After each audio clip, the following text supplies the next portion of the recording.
This week's test drive reminded me how competitive the truck market is, because after all, it is the #1 segment that people ask me most about. Always picking my brain to find out what I believe is the #1 contender. And sometimes my choice may shock them. Hey, welcome to this edition of Road Warrior.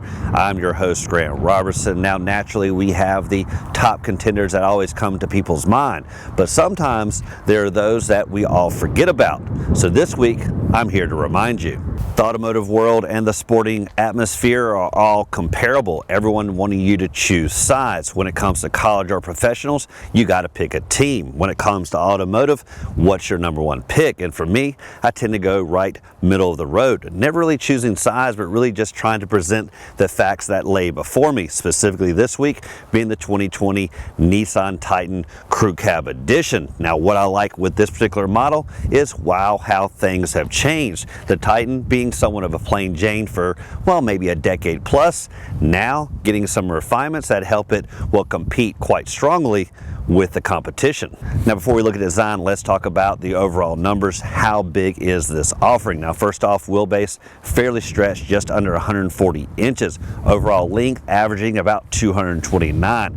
As for height, 77 inches. But a big number to talk about is the width, around about 80 inches, translating to good hip, head, and leg room numbers, really making any individual feel comfortable in any seating position. Lastly, the other big number to talk about is ground clearance. Now, this is the Platinum Reserve with four-wheel drive, so it's getting just over 10.1 inches there in the front axle, 9.8 here at the back end. If you go with one of the more aggressive stances, well, that's going to creep up to around about 10.5 inches. Now, let's talk about design. What I like is how the Titan has advanced. Previous years, maybe a little bit more of a plain Jane, just pretty much straightforward. As you see it here, nice tight body lines, no weird awkward haunches over the four corners, no step sides to be found, but instead sleek lines. Even more sleek for the Platinum is obviously this lower tone down here at the bottom versus more of a rubber fascia you typically see on a lot of truck models, obviously to minimize scrapes and dings. But with a more Platinum approach, well, it's a little bit more regal. What I also like is this nice step rail here on the side, and it even comes in handy for my 6'2" frame. At the four corners, you're looking at 275/60s wrapping a 20-inch wheel. And if you look at the wheels, what I like is they couple nicely with the Platinum look, with the dual tones, with a hint of chrome and Platinum blended in. Where you also see the chrome is on the mirrors, the door handles, and little accent points all the way across. I'm not a big fan of too much chrome, so the Platinum look really overall subdues that. Now, when it comes to safety, it starts here at the mirrors. Really with the dual look for the mirrors, with this outer little fisheye lens, that gives you another viewpoint down. Typically on trucks, that's where it's going to stop. But thankfully, Nissan takes it to the next level with the blind spot awareness indicator that comes up when a vehicle's on your side. Sweeping down, when it comes to safety, what I also like is the 360 view. Right here on the side of the mirrors, at the back, at the front, really giving those camera points all the way around. And that's really going to come in helpful when you're in the tight spots, because with this big offering, it can make a novice knees shake when you're parking this vehicle. Here at the fill-up, unfortunately, no security. This is open and unsecured all the time, and it does have a traditional cap versus a capless system. As for ingress here at the back, Nissan continues with the step, basically extending out when you need to climb inside. The one point I've argued is, well, why not have this on both sides? Unfortunately, only here on the driver.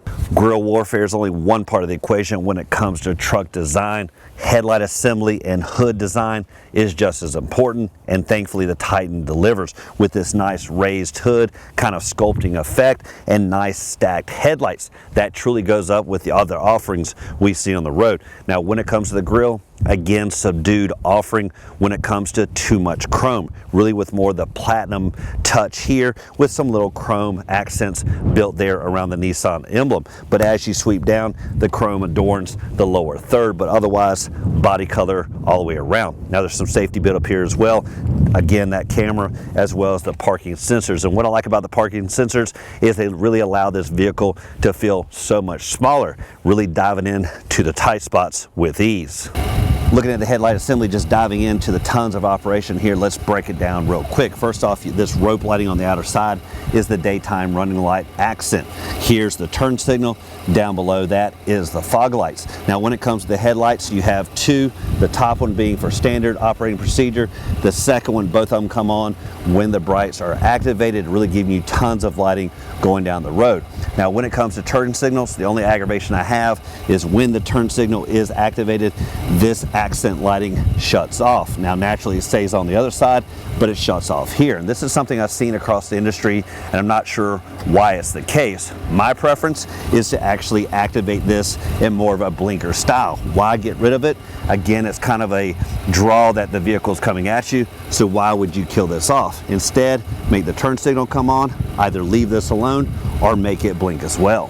One of the biggest aspects in trucking today is really what's happening here at the back end with tailgate design. Not just really how pretty it's looking, but its operation. Does it bang into place? Does it flip, fold, and provide a step? Well, there's tons of different takes on what the tailgate offering is delivering. Now here for the Titan, it's somewhat straightforward with your typical tailgate, but I'll show you the operation in just a second. But what of course isn't typical is the backup camera as well as the backup sensors, really making this vehicle again feel so much smaller by giving you a nice bird's eye view of what's going on. Where that truly comes into play is of course when you're coupling up to a trailer. Now as for step-in height, averaging between 22-24 inches, and what obviously scales that down is the rear step here that really allows you to get in with ease with barely even a lifting of the foot. But again, my complaint is let's put that at both sides, because again, some of the competition are really sculpting in a step here. Those steps though, might I add, are again a little bit too high, so this is a great placement. Now when you look at the tailgate operation, really just a nice handle here, eases down, no banging affair. If you see a tailgate and it just falls into place, well that's almost a little antiquated. Now as for overall length here, you're looking at about 5.5 feet, plenty of overall space and nice cargo bed to really handle all the wear and tear. Looking at the rear cargo, what you'll notice, these built-in boxes on either side that does kind of creep in on the overall space, but I like the fact you can put some gear in here, lock it up. Now there is an extra compartment here, but that isn't lockable. What I also like is these can be treated almost like coolers on a tailgating event. Really fill this up with ice. There's a nice drain plug there, so all the water goes away when the ice melts. And there's almost like these little cup holders here where you can put drinks if you need to. Now another thing to note is there's this lower rail here. If you put bigger items on, this allows it to slide with ease, because this spray-in bed liner is grippy, holds things in place, so sliding things just aren't that easy. So if they rest on these two rails, naturally it makes life of sliding things so much easier. Now to lock things down, we do have this nice rail all the way around with these locking points that can be moved and strap things into place. When it comes to the power plant on the hood, to be expected, 5.6 liter V8 engine. That's going to deliver 400 horses and 413 foot-pounds of torque. As for the transmission, it is a 9-speed automatic. One area that could be an afterthought is, well, backseat drivers, because for the most part it's all about the pilot and co-pilot, and whatever's left is for these people back here. But thankfully on crew cab, big trucks like the Titan, well, this isn't an afterthought. What we have specifically is good numbers when it comes to legroom. Around about 41 inches up front, 38 inches in the back. And what that basically means is even my 6'2" frame can feel fairly comfortable. Sometimes the weather doesn't allow to put things in the rear cargo, so it doesn't hurt to transform the second row into cargo hauler. And the way it works is just simply by pulling on the seat bottom, lift it into place. It's going to lock in with ease. Then what you have is a decent area to put items, but Nissan makes it a little bit easier to make it one uniform flat floor. Before we get there, one thing to note is there is some cargo storage down below by simply pulling up on this, and it has this nice compartment. Even better is you can lock that if you want to leave things in here permanently. Now once you close that, you can simply pull up on this leg here, flip it into place, and that gives you one nice cargo floor. And obviously once you raise the other seat, you've got cargo space all the way across. Backseat drivers can be the loudest complainers, and one thing to help cool them down is, well, the airflow right through here, basically cooling them down on hot days or heating them up when the weather turns cold. Even more so is connectability with the form of the household outlet and USB connection and traditional car supply as well. In a pinch, if they need to, they can obviously turn on their heated seats for the outer two positions. When the back seat isn't full, you can flip down this center console, revealing 2 cup holders, but obviously if the back seat does hold 3 people, well, don't fret, because there's 2 cup holders positioned on the back of the front center console.